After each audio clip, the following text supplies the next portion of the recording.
Hi, Darren Chupp here, co-owner of the Lift Bros. I am standing on the platform of the Skyjack 3219 Scissor Lift. I want to give you a brief overview of the upper controls on a Skyjack 3219.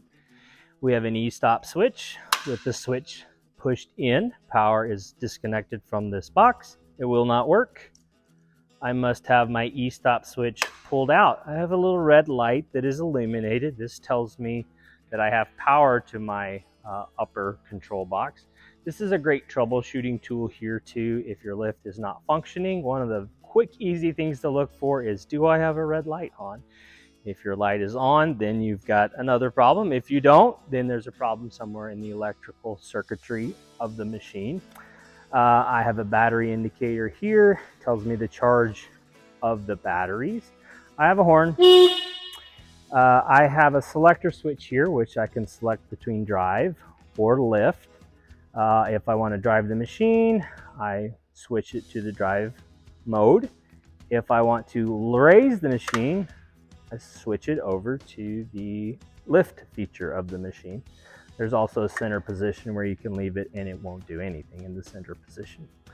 I have my joystick control here. I have a thumb switch at the top, which allows me to steer left and right.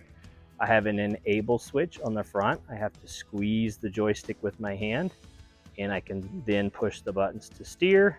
I can pull it backwards to go backwards, push it forward to go forward. I've left this for last because this switch doesn't do anything on most Skyjack 3219s. This is called an incline switch here. You can see by the label it shows a scissor lift in an incline position, and it shows it in the flat position. This switch is used on larger models of Skyjacks, and it can be handy to put in the incline position when you're loading it on a trailer or climbing up a grade to transport it to another location. What this does is it sends different voltage through the system to power it a little bit differently than it normally would, giving it a little bit more torque, a little bit more power if you're on an incline versus being on a level surface. So that is the general overview of a Skyjack 3219 Scissor Lift upper control box. Thanks for watching.